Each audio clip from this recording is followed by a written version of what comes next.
Shalom Bapak Ibu Saudara yang dikasihi Tuhan. Pada saat ini saya akan menyampaikan pesan pastoral Renungan Firman Tuhan. Kiranya renungan Firman Tuhan ini dapat menjadi kekuatan dan penghiburan untuk kita semua di dalam situasi dan kondisi apapun yang Anda alami saat ini. Saya mengajak kita untuk membuka satu bagian renungan firman Tuhan di dalam Injil Matius pasal 6 ayat 31 sampai 34. Saya akan membacakannya untuk kita semua.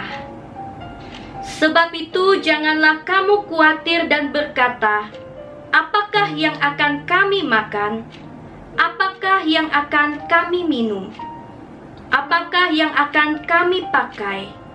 Semua itu dicari bangsa-bangsa yang tidak mengenal Allah. Akan tetapi Bapamu yang di sorga tahu bahwa kamu memerlukan semuanya itu. Tetapi carilah dahulu kerajaan Allah dan kebenarannya, maka semuanya itu akan ditambahkan kepadamu. Sebab itu janganlah kamu khawatir akan hari besok, karena hari besok mempunyai kesusahannya sendiri. Kesusahan sehari cukuplah untuk sehari. Bapak Ibu Saudara sekalian, sejak pemerintah mengumumkan status darurat nasional virus corona di Indonesia, secara jujur pasti semua dari kita diliputi rasa takut. Pasti semua dari kita diliputi rasa khawatir dan gelisah.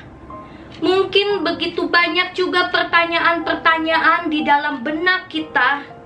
Berapa lama lagi Tuhan kondisi seperti ini?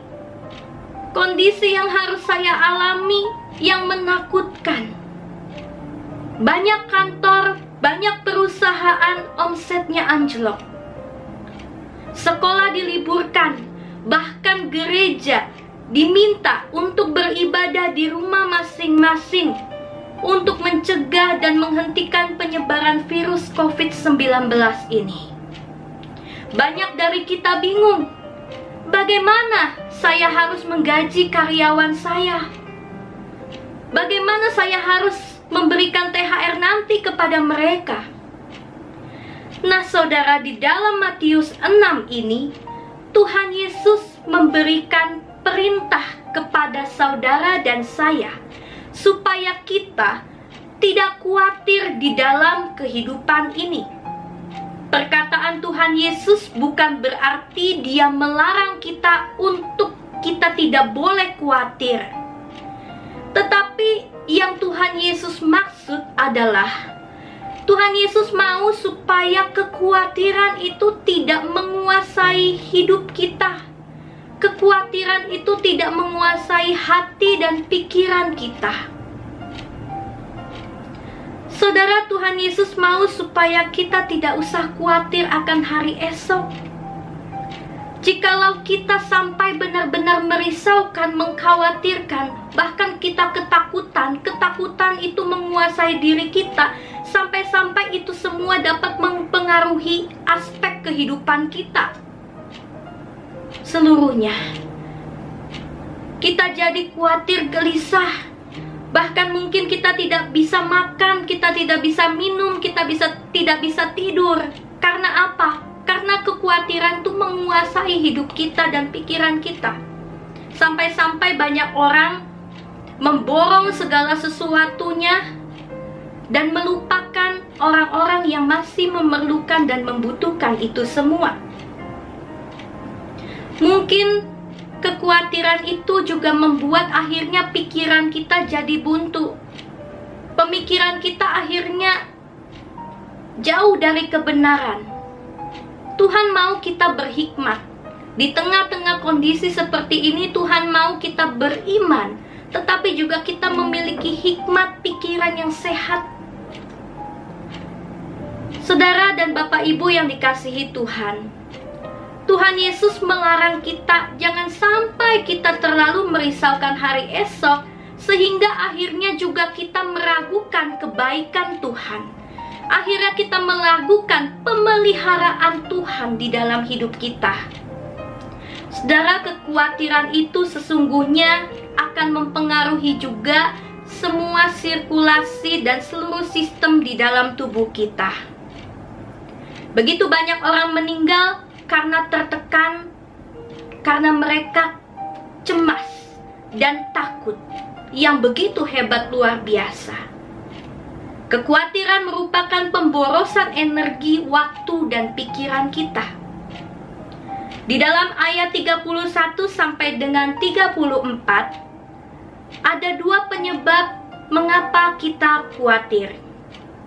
Yang pertama, karena kita mempercayakan sepenuhnya hidup kita bukan di dalam tangan Tuhan. Tetapi kadang-kadang kita sering juga mengandalkan diri sendiri. Kita tidak mempercayakan menaruh sepenuhnya hidup kita di dalam tangan Tuhan. Di dalam ayat 32, Tuhan menggolongkan orang seperti ini adalah orang yang tidak mengenal Tuhan. Jangan sampai kekhawatiran, ketakutan menguasai hidup kita, sehingga hidup kita ini seperti orang-orang yang tidak mengenal akan Tuhan. Sebab orang yang mengenal Tuhan, dia pasti akan menaruh kepercayaannya dan harapannya kepada Tuhan yang menguasai hari esok. Penyebab kita khawatir yang kedua, kita seringkali menjadi orang yang sok tahu dan sok pintar. Seolah-olah kita yang menjadi pemegang remote control di dalam kehidupan kita. Di dalam ayat 34 dikatakan, kesusahan sehari cukuplah untuk sehari. Tuhan ingin mengajar kita hari demi hari, supaya kita itu bergantung penuh kepada Dia. Hidup ini akan sangat berat dan sangat melelahkan ketika kita menggantungkan diri kita kepada harta kekayaan yang kita miliki, kepada kepintaran, pada kesuksesan, dan lain-lainnya yang bersifat sementara, yang bersifat fana, yang ada di dunia ini. Tetapi ketika kita sungguh-sungguh menggantungkan hidup kita kepada Tuhan, meskipun di tengah badai sekalipun, kita akan bisa tetap tenang. Meski di tengah kesulitan penderitaan yang kita alami, kita tetap bisa mengucap syukur kepada Tuhan dan merasakan pertolongannya begitu nyata di dalam kehidupan kita, kalau kita sungguh-sungguh mengandalkan Tuhan. Kesusahan sehari cukuplah untuk sehari. Bukan berarti kita tidak boleh merencanakan dan memikirkan segala sesuatu untuk masa depan kita.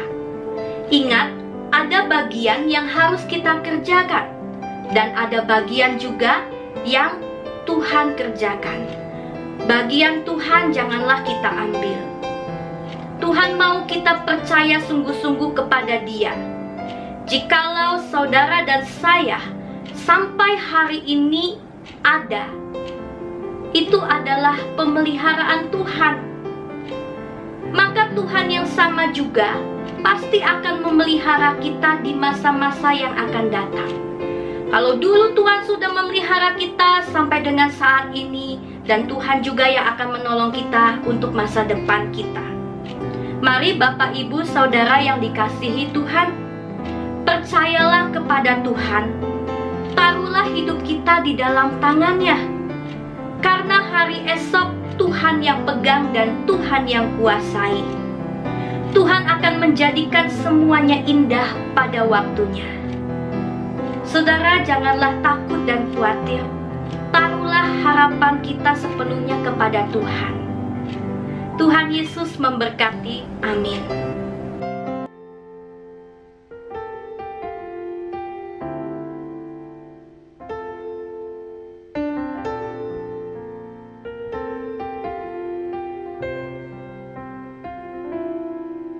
Hidupku hanya kepadamu, Yesus.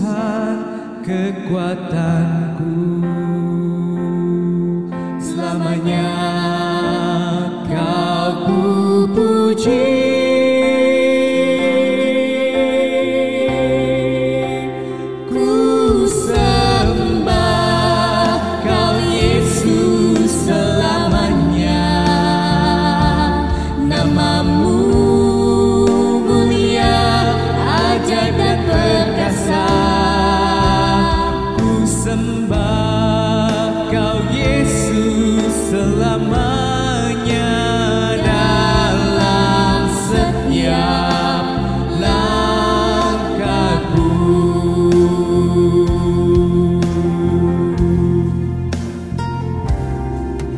Hidupku hanya kepadamu,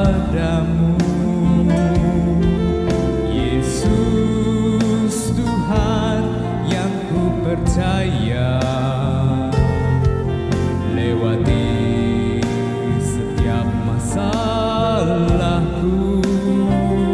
ku yakin Kau penolongku, Yesus Tuhan kekuatanku.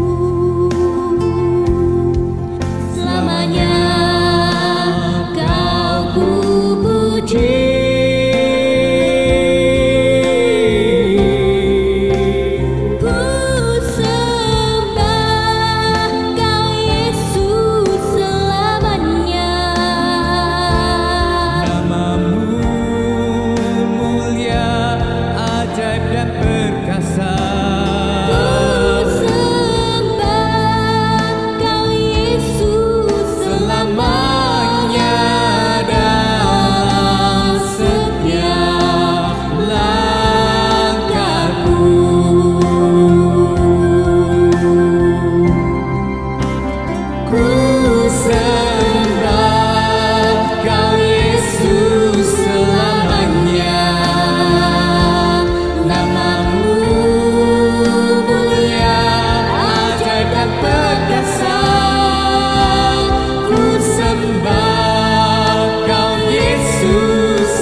Yesus.